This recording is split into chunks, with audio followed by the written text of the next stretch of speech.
జనగాం తెలంగాణలో చాలా కీలకమైన ప్రాంతం. ఎందుకో తెలుసా?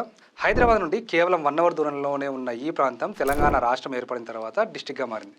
జిల్లాగా మారినప్పటి నుంచి చాలా వేగంగా అభివృద్ధి చెందుతూ వస్తుంది. ఇండస్ట్రియల్ డెవలప్‌మెంట్‌కి, టూరిజంకి ఒక హబ్‌గా మారింది. ఇప్పటికే కల్లెం టెక్స్టైల్ పార్క్‌లో వర్క్స్ కూడా స్టార్ట్ అయ్యాయి. వీటితో పాటు leather industries, food processing industries కూడా రాబోతున్నాయి. ఇక టూరిజంకి సంబంధించి కొలనుపాక జైన్ టెంపుల్, కొలనుపాక సోమేశ్వర ఆలయం, జీడికల్ రామాలయం టెంపుల్, పాలకుర్తి సోమనాథ టెంపుల్, వీటితో పాటు యాదగిరిగుట్ట లాంటి కొన్ని వేల సంవత్సరాల చరిత్ర కలిగిన పురాతన ఆలయాలు ఈ జనగాం ప్రాంతంలోనే ఉన్నాయి. వీటన్నింటికంటే ముఖ్యమైనది లొకేషన్. ఈ లొకేషన్ జనగాంని రాబోయే రోజుల్లో చాలా కీలకంగా మార్చింది. అటు హైదరాబాద్, ఇటు వరంగల్, సిద్దిపేట, సూర్యాపేటకు మధ్యలో వీటన్నింటినీ కనెక్ట్ చేస్తూ ఉంటుంది ఈ జనగాం ప్రాంతం.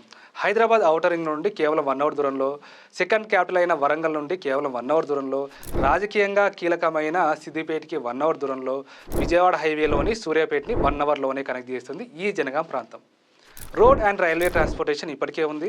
వరంగల్లో ఎయిర్పోర్ట్ ప్రారంభమైతే అక్కడ నుండి కేవలం 40 నిమిషాల్లోనే జనగాంకి చేరుకోవచ్చు. ఇన్ని ప్రత్యేకతలు, ఇన్ని అడ్వాంటేజెస్ ఉన్నాయి కాబట్టే ఇప్పుడు జనగాం రియల్ ఎస్టేట్కి ఒక హబ్గా మారింది.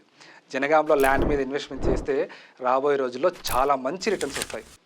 జనగాం డిస్టిక్ హెడ్ క్వార్టర్స్కి అతి దగ్గరలో మనం 2 వెంచర్స్ని లాంచ్ చేసాం. జనగాం కలెక్టరేట్ ఆఫీస్ నుండి కేవలం 5 నిమిషాల్లో హిల్ వ్యూ ప్రాంతంలో ఉన్నటువంటి హిల్ కౌంటీ వెంచర్ని లాంచ్ చేసుకోబోతున్నాం. కేవలం 8,000 రూపీస్ పర్ స్క్వేర్ యార్డ్. ఇది కేవలం లాంచింగ్ ఆఫర్ మాత్రమే. జనగాం కలెక్టరేట్ ఆఫీస్ నుండి కేవలం 10 నిమిషాల దూరంలో TS RERA approved, DTCP approved అన్ని డెవలప్మెంట్స్ కంప్లీట్ చేసినటువంటి వెంచర్లో కేవలం 6 లక్షలకే ప్లాట్ని ఇస్తున్నాం. దీంట్లో అడిషనల్గా మనం శ్రీగంధం ప్లాంటేషన్ కూడా చేయడం జరిగింది. కేవలం కొన్ని ప్లాట్స్ మాత్రమే అవైలబుల్లో ఉన్నాయి. సో వెంటనే కింద ఉన్న నెంబర్కి కాల్ చేయండి, సైట్ని విజిట్ చేయండి.